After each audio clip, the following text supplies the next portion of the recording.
नमस्कार, मैं डॉक्टर गंगाराम पांडे अपने YouTube चैनल संस्कृत मंदाकिनी पे आप सभी का स्वागत करता हूं। आज की हमारी कक्षा लघु सिद्धांत कौमुदी कृत जो समास प्रकरण है उस समास प्रकरण में आज हमारी कक्षा है और इसको आज समास प्रकरण को हम पढ़ेंगे। जैसा कि आपको पता है कि क्रम से स्त्री प्रत्यय सिद्धांत कौमुदी का कारक प्रकरण, लघु सिद्धांत कौमुदी का स्त्री प्रत्यय प्रकरण, इसी प्रकार से लक्षण ग्रंथ में काव्य प्रकाश चल रहा है। और आज की जो हमारी कक्षा है वो लघु सिद्धांत कौमुदी का जो समास प्रकरण है, यहाँ एक सूत्र लिखा है चतुर्थी तदर्थार्थ बलहित सुख रक्षित ही। इस सूत्र के पहले तक हम पढ़ चुके हैं और आज जो है इस सूत्र को पढ़ेंगे, मतलब आज चतुर्थी तत्पुरुष समास हम पढ़ेंगे। तो सीधे अपने विषय पे आते हैं और देखते हैं कि ये सूत्र जो चतुर्थी तदर्थार्थ बलहित सुख रक्षित ही, ये जो सूत्र है ये क्या कहता है। तो ध्यान देना कि यहाँ पर एक पद है चतुर्थी, चतुर्थी और इसके बाद आता है तदर्थार्थ, तदर्थार्थ बलि हित सुख रक्षितैः। ठीक है, चतुर्थी तदर्थ अर्थ बलि हित सुख रक्षितैः ये सूत्र है। लघु सिद्धांत कौमुदी के समास प्रकरण में ये सूत्र आता है और यह सूत्र कहता है, क्योंकि ये जो चतुर्थी का मतलब होता है चतुर्थ्यंत, चतुर्थी का मतलब क्या है चतुर्थ्यंत, और इस चतुर्थ्यंत का मतलब कैसे चतुर्थ्यंत का मतलब इस समर्थ चतुर्थ्यंत का, ऐसा भी कह सकते हैं कि इस चतुर्थ्यंत का तदर्थार्थ बलिहित सुख रक्षित, इनके साथ क्या करना है, समास करना है। तो देखो ये कहता क्या है, इसको अच्छी तरह से देख लेते हैं। चतुर्थी मतलब चतुर्थ्यंतार्थाय, इसकी वृत्ति में लिखा है चतुर्थ्यंतार्थाय यत्तद्वाचिना अर्थादिभिश्च चतुर्थ्यंतम वा प्राग्वत।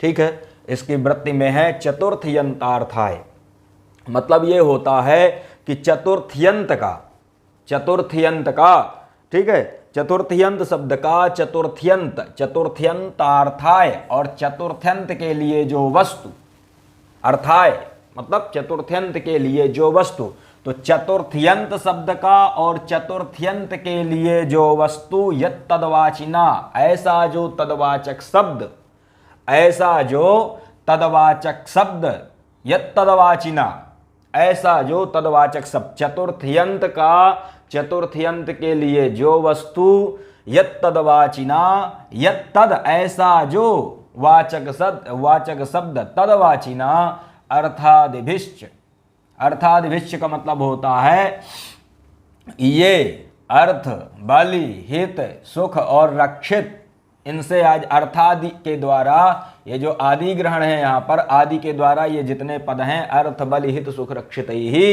इनके साथ अर्थादिभिश्च चतुर्थ्यंतम व प्राग्वत, इनके साथ चतुर्थ्यंत का समास होता है। समझ में आ गया कि चतुर्थ्यंत शब्द का चतुर्थ्यंत के लिए जो वस्तु, तद्वाचिना तद उसका जो वाचक शब्द, तद्वाचक मतलब उसका जो वाचक शब्द, उसका अर्थादिभिश्च मतलब अर्थादि अर्थ बलि हित सुख रक्षित ही, इन शब्दों के साथ समास होता है और वह समास विकल्प से होता है और वह चतुर्थी तत्पुरुष समास या तत्पुरुष समास कहलाता है। तो लग गया होगा कि चतुर्थ्यंत का मतलब समझ में आया कि चतुर्थ्यंत शब्द का चतुर्थ्यंतार्थाय, अर्थाय मतलब उसके लिए जो वस्तु, ठीक है, चतुर्थ्यंत शब्द का चतुर्थ्यंत के लिए जो वस्तु, और तद्वाचक शब्द उसका अर्थादिभिश्च अर्थ बलहित सुख रक्षित ही, इन शब्दों के साथ समास होता है और उस समास को तत्पुरुष समास कहते हैं। ये जो समास होता है इसको विकल्प, ये विकल्प से समास होता है। समझ में आया होगा। देखो अब यहाँ पर क्या है, इसको घटाते हैं कि ये जो इतना अर्थ का भी ये मतलब इन्होंने बताया कि भाई इसका इसके साथ समास होता है, तो ये घटेगा कैसे, कहाँ पर घटेगा। तो एक उदाहरण है यूपाय दारू यूप दारू, आपसे ध्यान देना, इसको अंडरलाइन कर लेना। यूप दारू प्रयोग पूछा जाता है कि यहाँ पर किस सूत्र के द्वारा समास हुआ है। एक तो ये, इसका लौकिक विग्रह क्या है और अलौकिक विग्रह क्या है। तो यूपाय दारू में चतुर्थी तदर्थार्थ बलहित सुख रक्षित ही सूत्र के द्वारा समास है। इसका लौकिक विग्रह है यूपाय दारू यूप दारू। ध्यान देना, ये इसका जो विग्रह है यूपाय दारू, यूप दारू इसका लौकिक विग्रह है। ठीक है। यहाँ पर चतुर्थी जो पद है ये प्रथमा पद है और तदर्थार्थ बलिहित सुख रक्षित ही ये तृतीया के बहुवचन में बनता है, तो इसको भी अंडरलाइन कर लेना। तो आते हैं यहाँ पर यूपाय दारू यूप दारू। यूपाय दारू यूप दारू का मतलब होता है यूप के लिए, क्योंकि यूपाय में कौन है, चतुर्थी विभक्ति है, यूपाय में चतुर्थी विभक्ति हुई है, तो चतुर्थी विभक्ति का अर्थ क्या होता है, के लिए। रामाय, जैसे राम के क्या बनता है रामाय, बालक के बनता है बालकाय, कृष्ण का कृष्णाय। तो यूपाय मतलब यूप के लिए, दारू मतलब लकड़ी, दारू का मतलब लकड़ी, वो दारू नहीं है जो पौआ पीते हैं, दारू का मतलब लकड़ी भी होता है। ठीक है, तो यूपाय, यूपाय मतलब यूप के लिए, खंभे के लिए, दारू मतलब लकड़ी। ठीक है, खंभे के लिए लकड़ी, जैसे वो शादी वादी होते हैं तो शादी में या जो दैव कार्य करते हैं देवताओं, इंद्र के लिए जो बनाते हैं, तो वहाँ पर स्तंभ उस बनाते हैं इंद्र के लिए।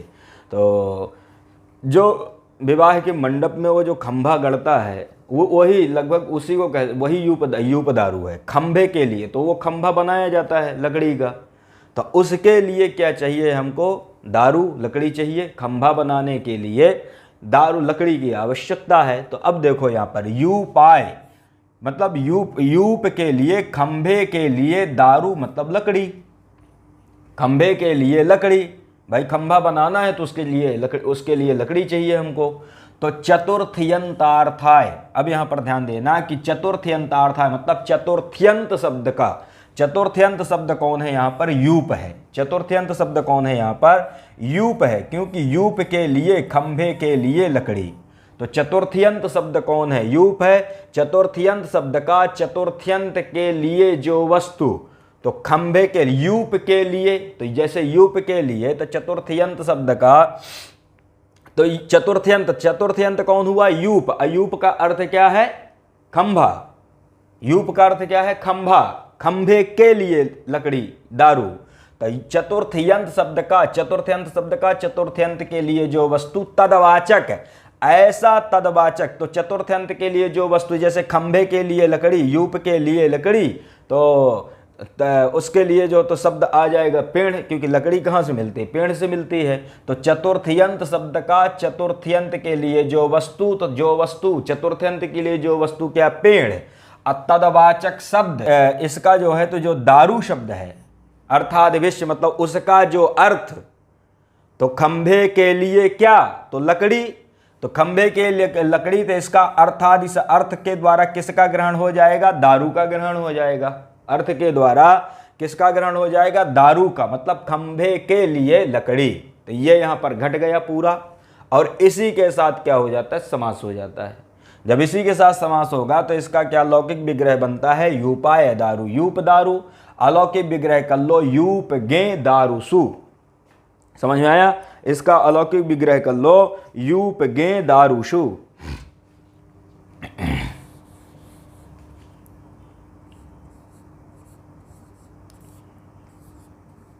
यूप गे दारू सु, ये इसका लौकिक विग्रह है। जो भी तैयारी कर रहे हो नेट जेआरएफ की, यूपी पीजीटी वगैरह की, ये इस चीज़ को बढ़िया से आप याद रख लो। ये लौकिक अलौकिक विग्रह पूछा जाता है, पिछले बार भी पूछा गया था। दीर्घ सक्थनी, दीर्घे सक्थनी यस्य सा, दीर्घ सक्थनी। तो इसमें बहुब्रीहि समास का है कि इसमें कौन सा विग्रह हुआ है, मतलब इसका विग्रह क्या है, लौकिक विग्रह क्या है। तो ये पूछा जाता है कि इसमें कौन सा विग्रह हुआ, तो ये विग्रह पूछे जाते हैं, इसलिए आपको मैं अंडरलाइन करवा देता हूं कि आपको विग्रह ध्यान रखना है। तो यूप गे दारुषु, ये इसका अलौकिक विग्रह हो जाएगा। चतुर्थी तदर्थार्थ बलिहित सुख रक्षित ही सूत्र के द्वारा समास कर दो, और समास होने के बाद कृतधित समासाश्य से प्रातिपदिक संज्ञा, सुपोधातु प्रातिपदिक यो से विभक्ति का लुक कर दो। विभक्ति के लुक करने के बाद यूप दारू ये बचेगा। यूप दारू में एक सूत्र है, प्रथमा निर्दिष्टम समास उपसर्जनम। प्रथमा निर्दिष्टम समास उपसर्जनम कहता है कि समास शास्त्र में प्रथमा के द्वारा जो निर्दिष्ट होता है उसकी उपसर्जन संज्ञा होती है। यहां पर चतुर्थी शब्द कहां बनता है? प्रथमा में बनता है। चतुर्थी क्या है? यह प्रथमांत पद है और चतुर्थी के द्वारा निर्दिष्ट कौन है? यूप। ठीक है, चतुर्थी के द्वारा निर्दिष्ट कौन है? यूप, क्योंकि यूप के लिए ये अर्थ आता है। तो चतुर्थी के द्वारा निर्दिष्ट कौन है? यूप। तो प्रथमा निर्दिष्टम समास उपसर्जनम से इसकी उपसर्जन संज्ञा, और उपसर्जनम पूर्वम से इसी का पूर्व प्रयोग हो जाएगा। प्रयोग बन जाएगा यूप दारु। प्रयोग क्या बनेगा? यूप दारु। यूप दारु बनने के बाद फिर क्या कर देना है कि एक देश विकृत मनन्वत इस न्याय को मान करके पुनः सु ले आओ, स्वाध्योत्पत्ति हो जाएगी। तो यूप दारु सु आने के कारण अब यहां पर क्या होता है? यहां पर क्या होता है कि ये जो दारू शब्द है, दारू शब्द ये नपुंसकलिंगवाची शब्द है। नपुंसकलिंगवाची होने के कारण यहां पर एक सूत्र है स्वमोर नपुंसकात। ध्यान देना, स्वमोर नपुंसकात जो सूत्र है, स्वमोर नपुंसकात, स्वमोर नपुंसकात, इस सूत्र से क्या होता है कि जो सु आता है उस सु का यहाँ पर लुक हो जाता है। तो सु का क्या हो जाएगा? यहाँ पर लुक हो जाएगा स्वमोर नपुंसकात से। तो लुक होने के बाद प्रयोग बन जाएगा यूप दारू। ये यहाँ पर इसका ये उदाहरण है, महत्वपूर्ण उदाहरण है। ये पूछा जाता है एंट्रेंस वगैरह में। तो ये सूत्र भी इससे घट गया, अपन सूत्र भी घटा लिए। तो लगभग ये समझ में आ गया होगा।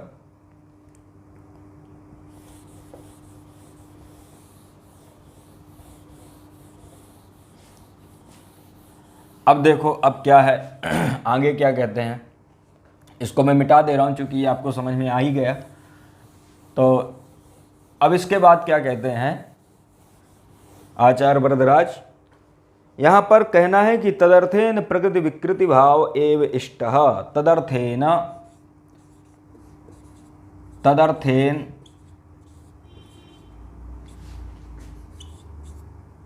प्रकृति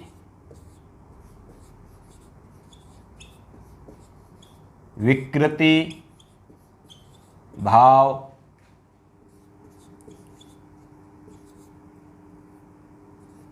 एवेष्ट। ध्यान देना, यहां पर क्या होता है, आचार्य कहते हैं कि तदर्थेन, तदर्थेन अर्थात यहां जो तदर्थार्थ शब्द, ये तदर्थार्थ शब्द ग्रहण किया है ना सूत्र में, तो इसी के विषय में कहते हैं कि यहां पर जो तदर्थार्थ शब्द का ग्रहण किया है उसके द्वारा तदर्थेन, तदर्थेन शब्द के द्वारा प्रकृति विकृति भाव एव इष्टः। इसका मतलब यह है कि प्रकृति का विकृति होना, ये भाव, ये अर्थ ही यहां पर इष्ट है। तदर्थ शब्द के द्वारा प्रकृति विकृति भाव लेना है। इस चीज को बहुत बहुत बढ़िया से अंडरलाइन कर लो कि मतलब प्रकृति का विकृति हो रहा है। प्रकृति का यदि विकृति होना गम्यमान है तो यहां पर क्या होता है? समास होता है। जैसे कि अपन एक प्रयोग अभी इसके पहले उदाहरण बनाए थे, यूप दारू। अब यूप दारू में क्या होता है, इसका अर्थ मैंने किया था कि यूप मतलब खंभे के लिए लकड़ी, खंभे के लिए लकड़ी। तो खंभे, खंभे के लिए लकड़ी। तो हम क्या करते हैं कि लकड़ी को काट करके उसको क्या बनाते हैं? खंभा बनाते हैं। लकड़ी को काट करके खंभा बनाते हैं। तो लकड़ी क्या है? प्रकृति है, और उसका विकृति क्या करते हैं? खंभा।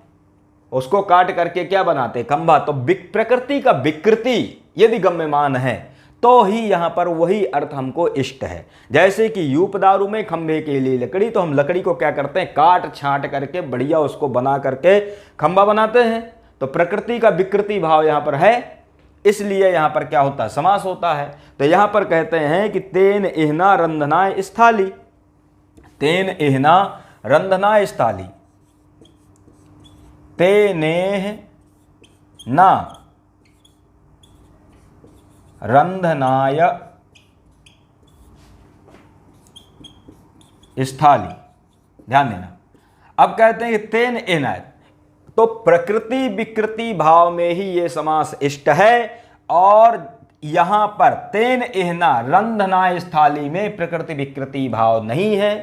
रंधनाय स्थाली में प्रकृति विकृति भाव नहीं है। इस कारण से यहां पर क्या होता है? समास नहीं होता। इसलिए दोनों पद अलग अलग लिखे हैं। समास हो जाता तो यूप दारू की तरह एक हो जाते। तो रंधनाय स्थाली का अर्थ होता है भोजन पकाने के लिए स्थाली। रंधनाय मतलब भोजन पकाने के लिए स्थाली। तो भाई भोजन पकाने के लिए स्थाली की जरूरत है, यह स्थाली है। तो अब यहां पर प्रकृति विकृति भाव नहीं है ना, प्रकृति विकृति भाव ना होने के कारण, क्योंकि भोजन पकाने के लिए स्थाली, तो यहां पर कोई प्रकृति विकृति भाव है नहीं। प्रकृति विकृति भाव ना होने से यहां पर समास नहीं होता। तो यहां पर क्या रहता है, ये दोनों पद अलग ही रहते हैं। लग गया।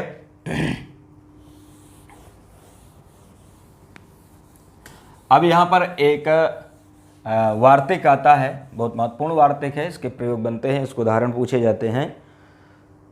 वार्तिक है कि अर्थेन नित्य समासो विशेष लिंगता चेति वक्तव्यम। बहुत महत्वपूर्ण है, इसको अच्छी तरह से याद कर लेना आप लोग।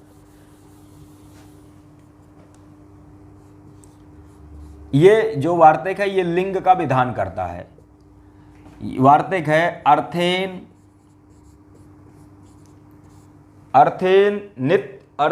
नित्य समासो, अर्थेन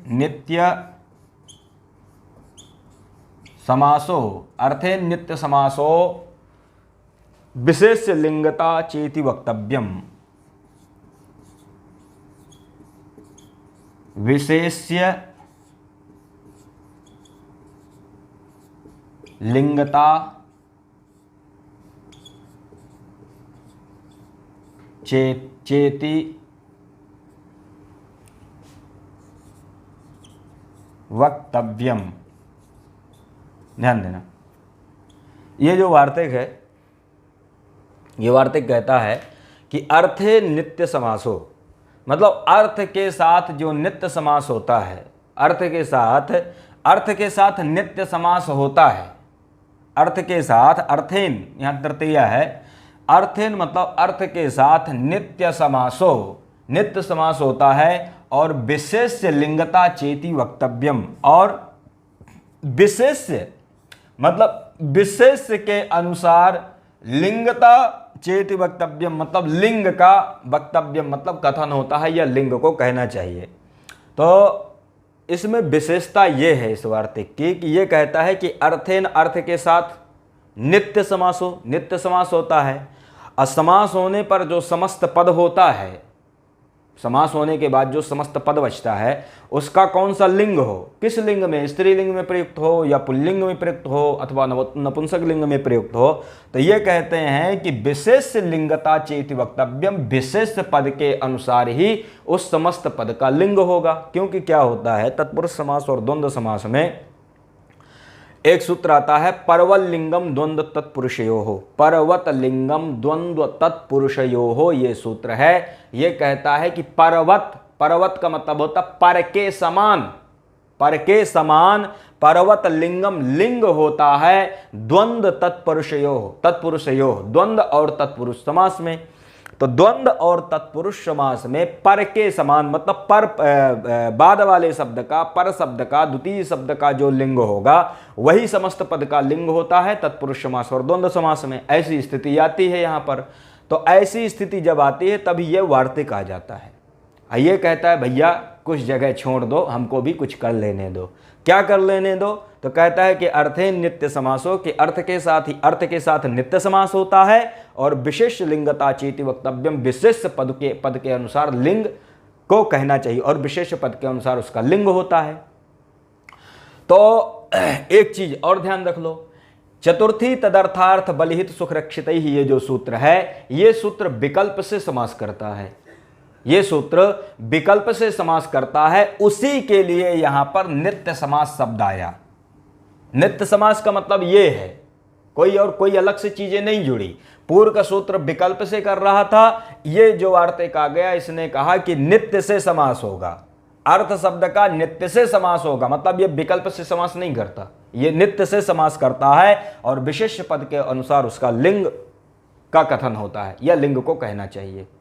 लग गया? एक एक पद जब तक ना लग जाए तब तक मैं भी संतुष्ट नहीं होता। मेरी एक यही आदत है, मैं तब तक पढ़ाता हूं जब तक मैं खुद संतुष्ट ना हो जाऊं कि अब सही है, अब पर्याप्त है, इतना बहुत अच्छा है, तब तक मैं पढ़ाता हूं। इसीलिए कई बार रिवीजन भी मतलब आवृत्ति करता हूं मैं, क्योंकि मुझे पता है कि मैं यदि प्रसन्न हो गया तो निश्चित है कि कोई छूटेगा नहीं, और कोई ऐसा नहीं जो प्रसन्न ना हो पाए, लगभग सब मदमस्त हो जाएंगे इतने में। तो अर्थे नित्य समासो विशिष्ट लिंगता चेति वक्तव्यम, अर्थ के साथ नित्य समास होता है और विशेष पद के अनुसार उसका लिंग होता है। तो यहाँ पर उदाहरण है द्विजार्था सूपा, इसको अंडरलाइन कर लेना, ये नेट में पूछा जाता है। इसके उदाहरण है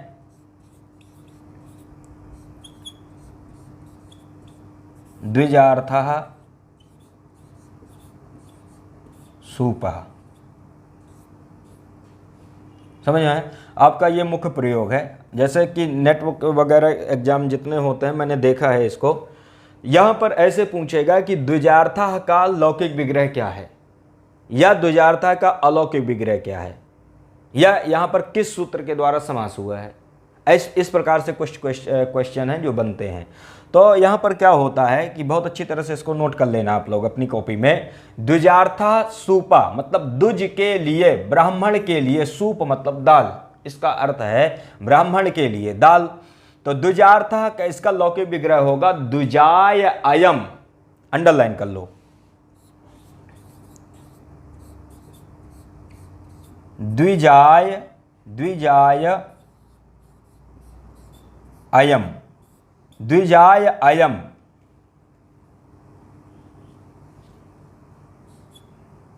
द्विजाय अयम, ये इसका क्या है, लौकिक विग्रह है। समझ आया?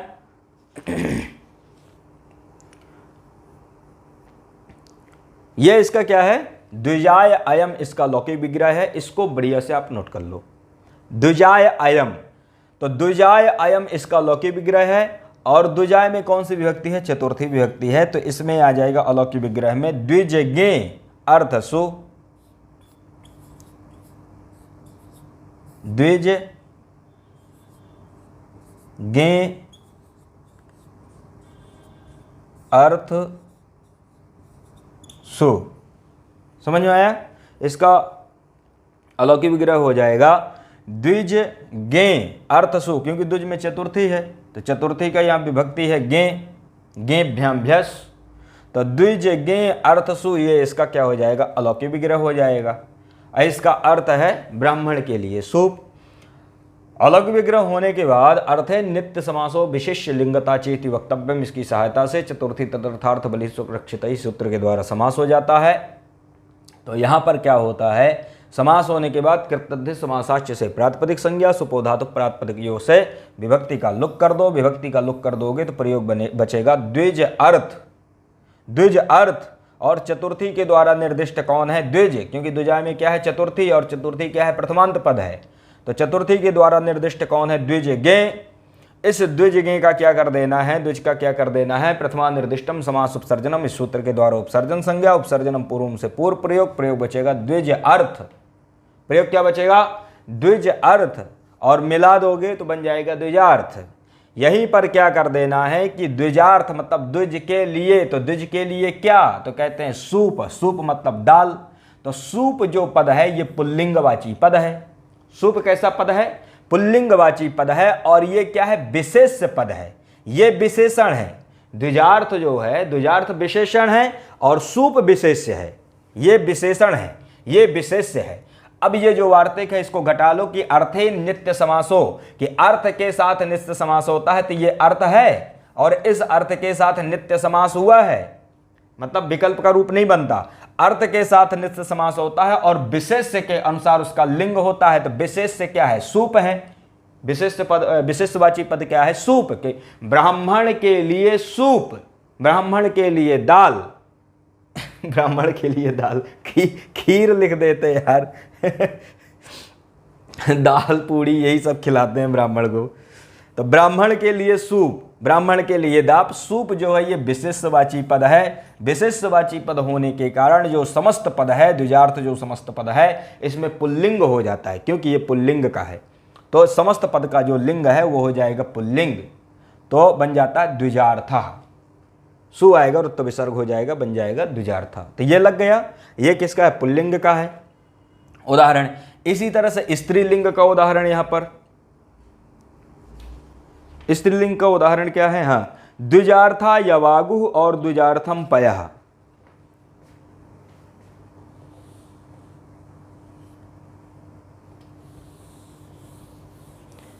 ये देखो पुल्लिंग का है, इसी के साथ स्त्रीलिंग का लगा लो, द्विजार्था यवागु। अब सही है, ब्राह्मण के लिए लपसी। मैं हास्य में कह देता हूँ, जैसे थोड़ा सा होता है कि हल्का हंसा दो, बाकी मेरा कोई वो नहीं है कि ब्राह्मण के लिए लपसी क्षत्रिय के लिए, ऐसा कुछ भी मेरा उद्देश्य नहीं होता। द्विजार्था यवागु, तो द्विजार्था यवागु इसका लौकिक विग्रह होता है द्विजाय इयम। ध्यान देना, इसका लौकिक विग्रह होगा द्विजाय इयम। इसके पहले जो प्रयोग बनाए थे द्विजार्था, तो द्विजार्था में अयम आया था। क्यों अयम आया था? क्योंकि वो इदम शब्द के पुल्लिंग में क्या बनता है? अयम बनता है। अयम इमौ इमे, इस प्रकार रूप चलते हैं। और स्त्रीलिंग में चलते हैं इयम इयम इयम इयम इमे इमाह, ऐसे रूप चलते हैं। इयम इमे इमाह, इस प्रकार से स्त्रीलिंग में इसके रूप चलते हैं, मुझे जहाँ तक स्मरण आ रहा है।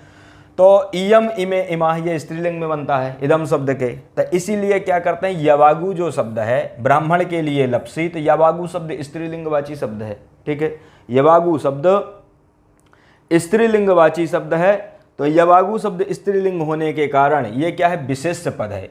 ब्राह्मण के लिए यवागु तो ये विशेषण है, ये विशेष है। विशेष होने के कारण समस्त पद का लिंग क्या हो जाएगा? स्त्रीलिंग हो जाएगा। इसलिए इदम शब्द से क्या करते हैं? इयम करते हैं कि द्विजाय इयम, और द्विजगे अर्थसु, वही अलौकिक विग्रह हो जाएगा द्विजगे अर्थसु। इससे क्या कर दो? समास कर दो। समास होने के बाद कृतध्य समासाश्च से प्रातिपदिक संज्ञा, सुपोधातु प्रातिपदिक से विभक्ति का लुप्त। तो द्विज अर्थ, द्विज अर्थ होने के बाद फिर क्या कर देना है कि प्रथमा निर्दिष्टम समास से उपसर्जन संज्ञा, उपसर्जन पूर्व प्रयोग, तो इसके बाद इनको मिला दो तो बन जाएगा द्विजार्थ। और द्विजार्थ होने के बाद क्या होता है कि यहाँ पर जो यवागु शब्द है ये विशेषवाची शब्द है। विशेषवाची होने के कारण विशेष लिंगता चेत वक्तव्यम, समस्त पद का जो लिंग है वो स्त्रीलिंग हो जाता है। इसलिए द्विजार्था, देखो यहाँ पर दीर्घ है ना, इसीलिए। अब पहले वाले में विसर्ग था, तो द्विजार्था ऐसा बन जाता है। तो द्विजार्था यवागु। इसी तरह से नपुंसक लिंगवाची का बना लो। नपुंसक लिंगवाची का बन जाएगा द्विजार्थम पयः। नपुंसक लिंग का बन जाएगा द्विजार्थम पयः। द्विजार्थम पयः, द्विजार्थम पयः का मतलब होता है कि ब्राह्मण के लिए दूध। द्विजार्थम पयः का अर्थ है ब्राह्मण के लिए दूध। पयः शब्द यहाँ पर क्या है? नपुंसक लिंगवाची है। पयः शब्द क्या है? नपुंसक लिंगवाची है, विशेष पद है। ब्राह्मण के लिए दूध, दूध क्या है? विशेष पद है। विशेष पद होने के कारण ये नपुंसक लिंगवाची पद है। तो जो समस्त पद है, समस्त पद का लिंग हो जाता है नपुंसक लिंग। इसलिए बनता, यहाँ बना है द्विजार्थम। क्या बना है यहाँ पर? द्विजार्थम। तो द्विजाय द्विज, अब यहां पर इसका लौकिक विग्रह ध्यान दो, लौकिक विग्रह को ध्यान रख लो। लौकिक विग्रह बनता है द्विजाय इदम, द्विजाय इदम, इदम इमे, इदम इमे इमाह, इदम इमे इमानी, इस प्रकार से इसके रूप बनते हैं नपुंसक लिंग में। इदम इमे इमानी, इदम इमे इमानी। ठीक है, तो यहां पर इसका लौकिक विग्रह होता है द्विजाय इदम, पुल्लिंग में द्विजाय अयम, स्त्रीलिंग में द्विजाय इयम, और नपुंसक लिंग में द्विजाय इदम। द्विज अर्थ, द्विजगे अर्थसु, ये इसका अलौकिक विग्रह हो जाएगा। बाकी वही सब चीजें कर दो, समास कर दो। नपुंसक लिंगवाची पद कौन है? ये पय है, ये विशेषवाची पद है। इसी के अनुसार समस्त पद का लिंग हो जाता है, तो बन जाता है द्विजार्थम। लग गया? तो ये समझ में आ गया। अब इसके बाद क्या है?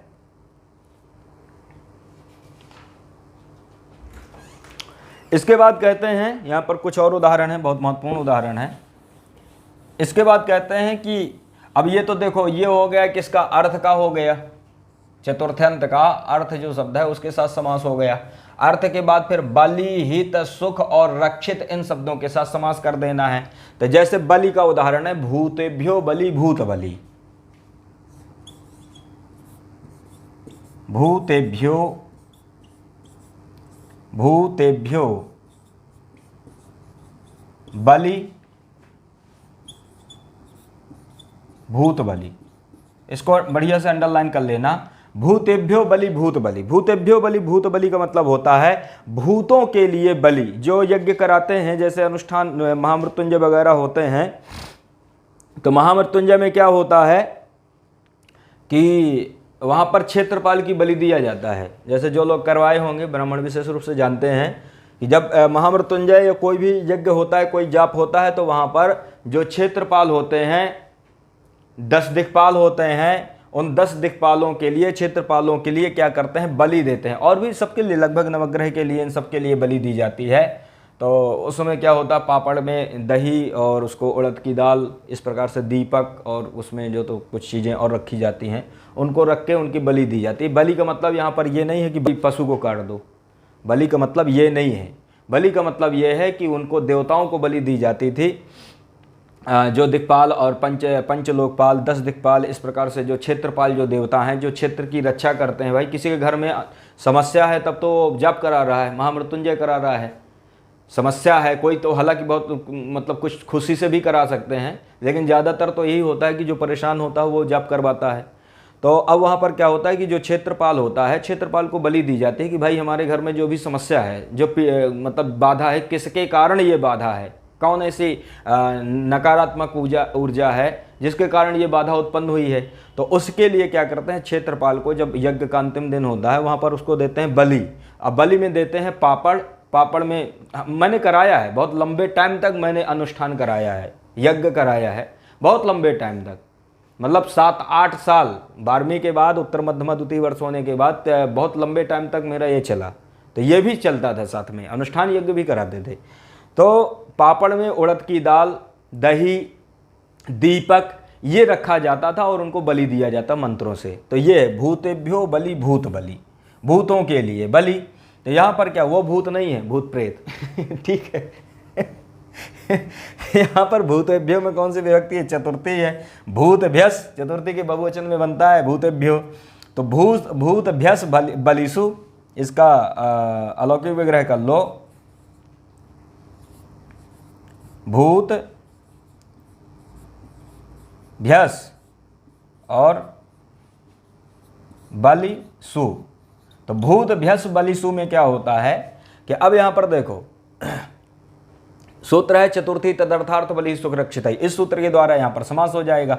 चतुर्थी, चतुर्थ्यंत शब्द का चतुर्थ्यंत शब्द कौन है, भूतेभ्यो, और इसका जो है तो बलि शब्द के साथ, ये कौन है, बलि शब्द है। बलि शब्द के साथ क्या होता है, समास हो जाता है। समास होने के बाद क्या हो, कृतद्धित समासाश्य से प्रातिपदिक संज्ञा, सुपोधातु प्रातिपदिक योग से विभक्ति का लुक कर दो, और प्रथमा निर्दिष्टम समास उपसर्जनम, प्रथमा विभक्ति कौन है, चतुर्थी है, उसके द्वारा निर्दिष्ट शब्द कौन है, भूत। भूत शब्द है, इस भूत शब्द का पूर्व प्रयोग हो जाएगा, बन जाएगा भूत बलि। क्या बन जाएगा, भूत बलि। और भूत बलि बनने के बाद यहाँ पर पुनः एक देश विकृत मनन्वत करके इस न्याय को मानकर, परिभाषा को मान करके स्वाद्योत्पत्ति, स्वाद्योत्पत्ति में क्या कर देना है कि यहाँ पर उकार की संज्ञा, सकार का रुत्व विसर्ग हो जाएगा, तो बन जाएगा भूत बलि ही। अच्छा, यहाँ पर विसर्ग है ना, भूतेभ्यो बलि भूत बलि, ठीक है, भूतेभ्यो बलि, भूतेभ्यो बलि भूत बलि, तो ये बन जाएगा। तो प्रयोग बन जाएगा भूत बलि।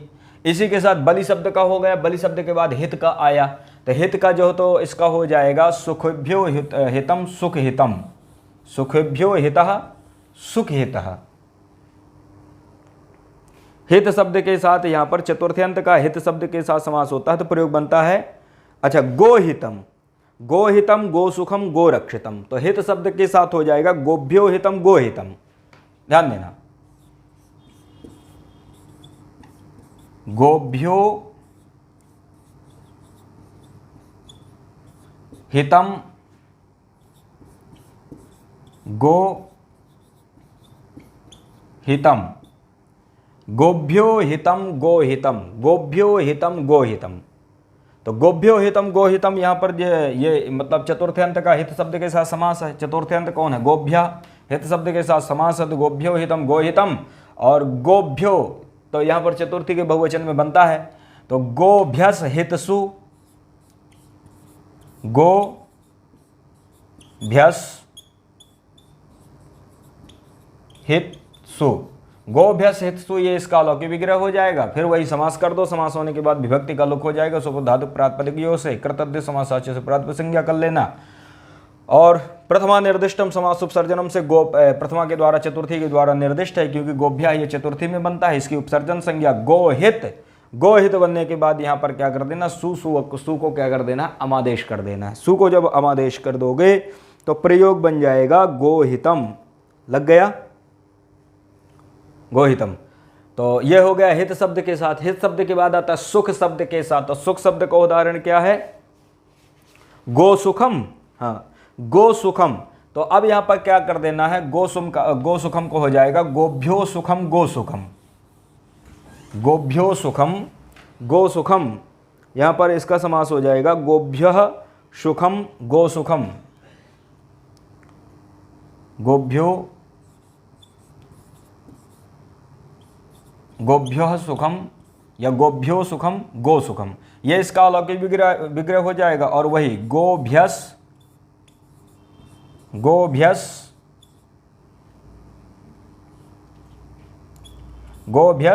सुख सु।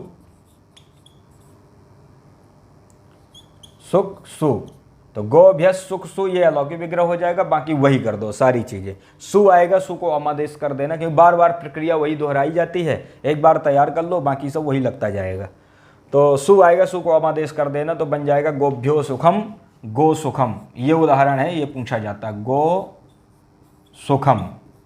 गो सुखम में आपको क्या करना है, ये ध्यान रखना है कि यहाँ पर किस सूत्र के द्वारा समास हुआ है। ये चतुर्थी तदर्थार्थ बलहि सुख रक्षित के द्वारा।